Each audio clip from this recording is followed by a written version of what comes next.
राधे राधे। भक्तों, श्री गीता जी के 6ठे अध्याय में भगवान ने कहा है कि किसी को विशेष कार्य का संपादन करने के लिए उसको राजवंश में जन्म दिया करता हूँ। शुचि नाम श्रीमताम गेहे योग भ्रष्टो विजायते। अर्थात इतनी योग्यताओं को, इतनी दैवी शक्तियों को, इतनी पवित्रता को और इतनी धन संपन्नता को उसको देकर भेजता हूँ कि वो सबकी सेवा करे और आखिर में अपना कल्याण भी कर ले। तो ऐसे व्यक्ति के लिए धन कभी हानिकारक नहीं होता। कभी कभी गरीब आदमी के पास धन ज्यादा आ जाए तो बुद्धि का संयम नहीं रख पाता है, लेकिन यदि वो सत्संगी होगा तो उसके लिए भी ऐसा होगा कि वो बुद्धि का संयम बहुत अच्छा रखेगा। सत्संग के अभाव में कभी कभी अहंकार ज्यादा हो जाता है। लेकिन राजवंश में भगवान जिसको इस कार्य के विशेष के लिए भेजते हैं कि वह राज कार्य को भी करना है और उसको अपने आत्मा के कल्याण का भी कार्य करना है, तो राजा जनक इसके महान उदाहरण हैं। अम्बरीश के उदाहरण हैं। परम धनवान होने पर भी परम भक्त। ऐसे ही एक महान भक्त का चरित्र आज आप सुनने जा रहे हैं। ठाकुर श्री चंद्र सिंह जी राठौड़, जो जिला चुरू में कड़वारी के थे, राजस्थान में। इन ठाकुर चंद्र सिंह का जन्म हुआ था संवत 1945 में कार्तिक शुक्ला 13 को। ये बीकानेर राज्य के संस्थापक राव बीकाजी राठौड़ के छोटे राव बीदा जी के वंशधर और बीदावाटी क्षेत्र के कड़वारी नामक ताजीमी ठिकाने के शासक थे। ये 5 ही वर्ष के थे तब उनके पिता अग्र सिंह जी का देहांत हो गया। ठिकाना कोर्ट ऑफ वार्ड चला गया क्योंकि ये 5 ही वर्ष के थे। अब इनकी शिक्षा का भार बीकानेर सरकार ने ले लिया, क्योंकि 5 वर्ष के बच्चे को कैसे राज्य चला सकता, तो छोटा बच्चा होता है। तो कोर्ट ऑफ वार्ड चला गया था वो राज्य, और शिक्षा का भार भी बीकानेर गवर्नमेंट ने लिया। तो इनकी प्रारंभिक शिक्षा बीकानेर के वाल्टर नोबल्स स्कूल में हुई, क्योंकि वो राज्य व्यवस्था, सरकारी व्यवस्था के अनुसार इनको पढ़ना था। इसलिए वाल्टर नोबल्स स्कूल में इनकी प्रारंभिक शिक्षा हुई, और तभी उन्होंने अपनी प्रखर प्रतिभा का परिचय दे दिया भक्तों कि उनकी प्रतिभा सामान्य नहीं है, असाधारण प्रतिभा थी उनकी। भक्तों, उस समय बीकानेर के महाराजा थे गंगा सिंह जी। तो गंगा सिंह जी ने इनको देख लिया कि बच्चा बड़ा होनहार है, तो होनहार समझ करके उच्च शिक्षा के लिए मेयो कॉलेज अजमेर भेज दिया। और मेयो कॉलेज से इन्होंने संवत 1960 में बीए के समकक्ष एक उस समय डिप्लोमा होता था, बीए के समकक्ष का हाई डिप्लोमा, वो परीक्षा पास की थी। उस जमाने में वो डिग्री होती थी। और मेयो कॉलेज में पढ़ते समय वो डिग्री जो डिप्लोमा भी कही जाती थी भक्तों, तो मेयो कॉलेज में पढ़ते समय इन्होंने अपनी बहुमुखी प्रतिभा से शिक्षकों और सहपाठियों सभी को आश्चर्य में डाल दिया। ये पढ़ने लिखने में अद्भुत अग्रगण्य थे, और उसी तरह से योगासन करने में, व्यायाम करने में, खेल कूद में भी बहुत कुशल थे। पढ़ाई में तो ये अद्भुत प्रतिभा थी इनकी, बहुमुखी प्रतिभा के धनी थे। इनके शारीरिक गठन को देख करके पहलवान लोग सोचते थे ये तो बहुत जबरदस्त पहलवान है कोई। और कॉलेज की फुटबॉल और हॉकी की टीमों के कैप्टन थे। खेल कूद में भी इतनी अद्भुत शक्ति थी इनकी। और इनकी कप्तानी के समय कॉलेज की हॉकी और फुटबॉल में कभी किसी मैच में पराजय नहीं हुई, उसमें भी नाम था इनका। गोला फेंकने में इन्होंने उस समय रिकॉर्ड स्थापित किया, 49 फीट तक गोला फेंककर। अब भक्तों, आप लोग सोचेंगे कि मैं उनकी सांसारिक परिचय दे रहा हूँ, आगे आपको भक्ति का परिचय दूंगा। थोड़ा सा धीरज आपको रखना है। मैं इस महान भक्त की विशेषताओं को सुना रहा हूँ आपको। कॉलेज छोड़ते ही इन्हें अपने ठिकाने के सब अधिकार प्राप्त हो गए, क्योंकि बड़े हो गए थे। विवाह हो गया और मेवाड़ के भूनास नामक ग्राम के राणावत खाप के सिसोदियों की एक कन्या से विवाह हुआ। विवाह के बाद महाराजा गंगा सिंह जी ने इन्हें होम सेक्रेटरी के पद पर नियुक्त कर दिया। उन्होंने देख लिया महाराजा ने कि बहुत होनहार है, बहुत दिव्यताएं हैं, गुण बहुत अद्भुत हैं, प्रतिभा बहुत अद्भुत है, इसलिए होम सेक्रेटरी बना दिया। और 3 वर्ष बाद assistant controller of house hold ये पद भी दिया इनको। और महाराज फिर इसके बाद तो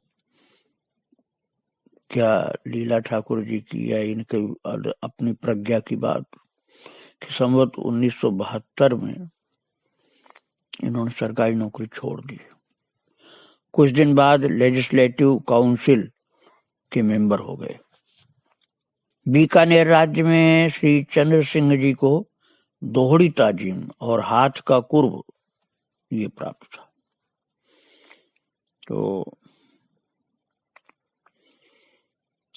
लेकिन अब तक लोगों ने यही जाना था कि चंद्र सिंह जी एक उच्च कोटि के ताजीमी सरदार, कुशल शासक और लोकप्रिय नेता हैं। जो मैंने बतलाया आपको अभी तक, उसे यही लगता है। ये भी जाना लोगों ने कि वे एक आदर्श पुरुष और समाज सेवक हैं, क्योंकि इतने बड़े होते हुए भी उन्हें अभिमान तक छू नहीं गया, अभिमान छू तक नहीं गया था। निराभिमानी, विनम्र और अमीर गरीब सभी के सुख दुख में शामिल होते, सभी की सेवा के लिए सदा तत्पर रहते। पर किसी ने ये नहीं जाना जो गुप्त बात है कि वे उच्च कोटि के भगवत भक्त भी हैं, क्योंकि समाज का कार्य करते हुए भी गुप्त रूप से भक्ति करते थे। और भक्तों, आप गुप्त रीत से भक्ति करोगे तो आपकी भक्ति जल्दी बढ़ेगी। गुप्त रूप से साधन भजन करते रहते थे। उनके भक्ति भाव में सहसा उछाल आया संवत 1976 में, तो आपसे 101 साल पहले की बात है, जब उनके प्रिय अनुज प्रताप सिंह जी की मृत्यु हो गई। छोटे भाई की मृत्यु हुई प्रताप सिंह जी की। तब भक्ति इनकी जोर से बढ़ी। इनको लगता है कि शरीर इसी तरह से मर जाता है, छोटा भाई मर गया, इसी तरह से एक दिन अब हमको भी मरना है। तो उन्होंने किसी योग्य गुरु से दीक्षा लेकर के शेष जीवन केवल भगवत भजन में ही व्यतीत करते हुए और इस आसार संसार से कूच करके जाने का निश्चय किया।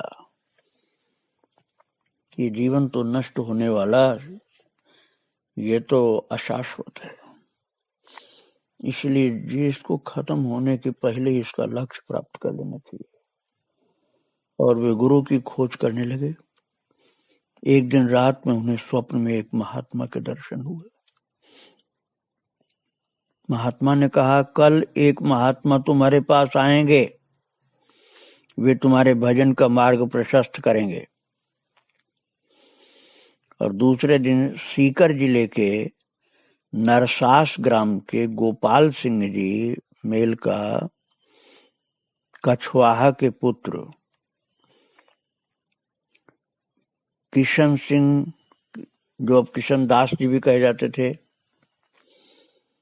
वो कड़वारी आए और उन्होंने चंद्र सिंह जी से मिलना चाहा। वे एक उच्च कोटि के परमहंस वृत्ति के संत थे। उनका रहन सहन पागलों जैसा था, कोई जान नहीं सकता था ये उच्च कोटि के संत हैं। वे कभी किसी पेड़ के नीचे पड़े रहते, कभी किसी पेड़ के नीचे, मतलब एक पेड़ के नीचे भी अलग अलग पेड़ों के नीचे, कभी हंसते कभी रोते, कभी कोई खाने को कुछ दे देता तो खा लेते, नहीं तो उपवास कर जाते, मांगते किसी से कुछ नहीं, लोग उन्हें पागल कहते। और इसी स्थिति के कारण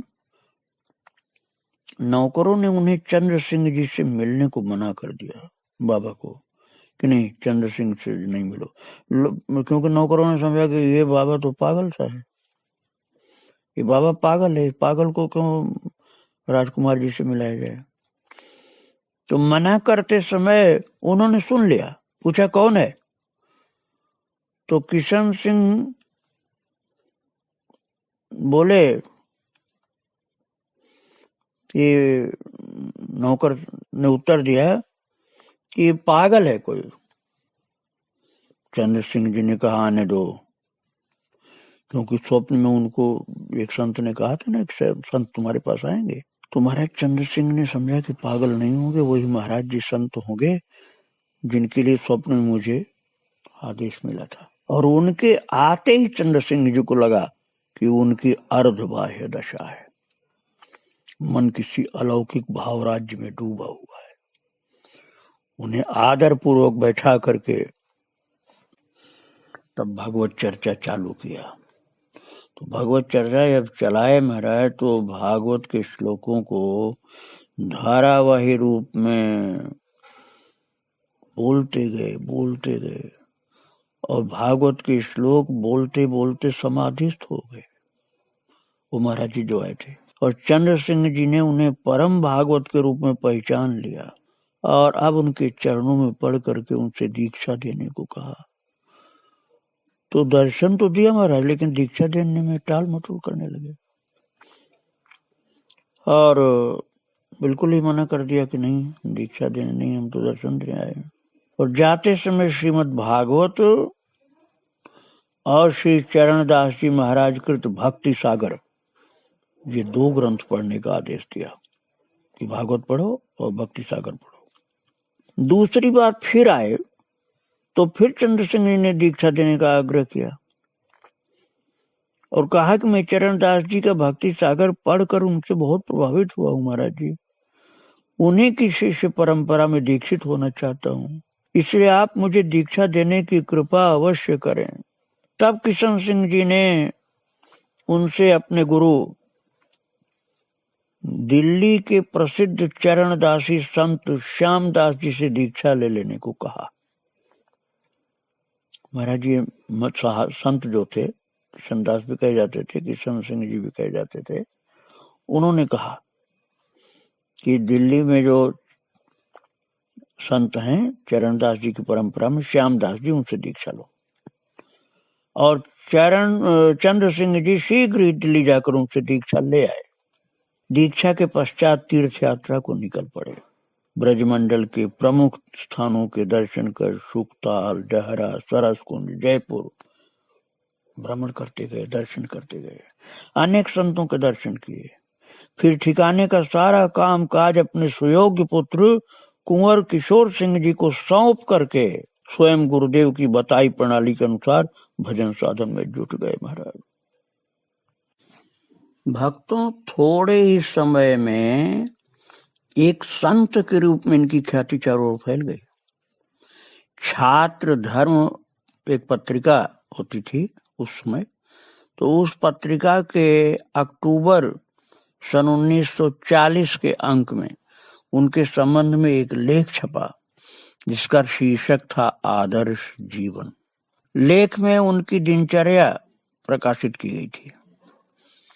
भक्तों, एक राजकुमार होकर के, एक बड़े अधिकारी होकर के भक्ति किस प्रकार से करते थे उनकी दिनचर्या में पत्रिका में बताया गया था।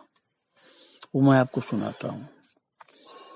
सुबह 3:30 बजे से 7 बजे तक हरि कीर्तन करते थे। अब सावधानी सुनिए किस तरह से एक राजा के लड़के होकर एक बड़े अधिकारी होकर राजा के लड़के होकर और भगवान की भक्ति की सावधानी से करते थे। पूरा पत्रिका में आदर्श जीवन के नाम से जो छपा था,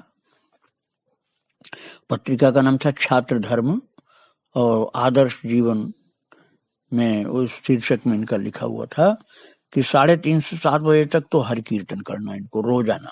ये रोजाना की बात मैं बता रहा हूँ। और 10 बजे तक उसके बाद राधा कृष्ण के श्री विग्रह की सेवा पूजा और भागवत तथा गोपाल सहस्रनाम का पाठ, और 10 से 10:30 तक हारमोनियम पर भगवान नाम गायन, और 10:30 से 11 बजे तक प्रसाद सेवन, आधा घंटा इसके लिए था। और 11 से फिर 12 बजे तक भगवान नाम स्मरण, 12 बजे से 3:30 बजे तक स्वाध्याय, भागवत, भक्ति सागर, गीता और अन्य ग्रंथों का पाठ, 12 से 3:30 तक। तो 3.5 घंटे तक स्वाध्याय था इनका। और 3:30 से 6:30 तक पुनः भगवान नाम स्मरण, और 6:30 से 9:30 तक 3 घंटे प्रसाद पाना, जप करना, भ्रमण करना, ये था इनका शाम को। और 9:30 बजे शयन करते थे रात को, और 3:30 बजे उठ जाते थे। दिन में बिल्कुल नहीं सोते थे। इस प्रकार उनका एक क्षण भी भगवत चिंतन के बिना नहीं जाता था। प्रातःकालीन कीर्तन में गांव के सभी लोगों को सम्मिलित होने की छूट होती थी, पर नियम पूर्वक 4 से 6 व्यक्ति सम्मिलित हो पाते थे, और कोई नियम नहीं था, जो जब चाहे आ सकता है। कीर्तन में कुछ पद नित्य गाए जाते थे, जो सब लोगों को कंठ हो गए थे, कंठस्थ। पहले गुरु जी की वंदना गाई जाती थी बहुत प्रेम के साथ। गुरु बिन मेरे और न कोय, जग के नाते सब दिए खोय। गुरु ही मात पिता अरु वीर, गुरु ही संपत्ति जीव शरीर। गुरु ही जाति वर्ण कुल गोत, जहाँ तहाँ गुरु संगी होत। गुरु ही तीरथ बरत हमार, दीने और धर्म सब डार। गुरु ही नाम जपौं दिल दिन रैन, गुरु को ध्यान परम सुख देन। गुरु के चरण कमल कर वास, और न राखूं कोई आस। जो कुछ चाहे गुरु ही करें, भावें छाह धूप ले धरें। आदि पुरुष गुरु ही को जानू, गुरु ही मुक्ति रूप पहचानू। चरण दास के गुरु सुखदेव, और न दूजा लागे लेव। इस प्रकार से चरणदास जी महाराज के लिखे हुए गुरु वंदना को गाया जाता था भक्तों। और उसके बाद और भी पद गाए जाते थे भगवान के भक्तों के संबंध में। बड़े भाव से लोग गाते थे। आओ साधो हिल मिल हरि यश गावें, प्रेम भक्ति की रीत समझ कर, हित सो श्याम रिझावे। आओ भक्तों, आओ साधो हिल मिल हरि इस गावें। आओ साधो हिल मिल हरि यश गावें। गोविंद के कौतुक लीला गुण, ताको ध्यान लगावें। सेवा सुमिरन बंधन अर्चन, नवधासों चित लावें। अब की अवसर भलो बनो है, बहुर दाम कब पावें। भजन प्रताप तरे भव सागर, और आनंद बढ़ावें। संत संगति को साबुन लेकर, ममता मैल बहावें। मन को धो निर्मल करि उज्ज्वल, मगन रूप होई जावे। ताल पखावज झांझ मजीरा मुरली शंख बजावे। चरणदास सुखदेव दयासु आवागमन मिटावे। आओ साधो हिलमिल हरियस गावे।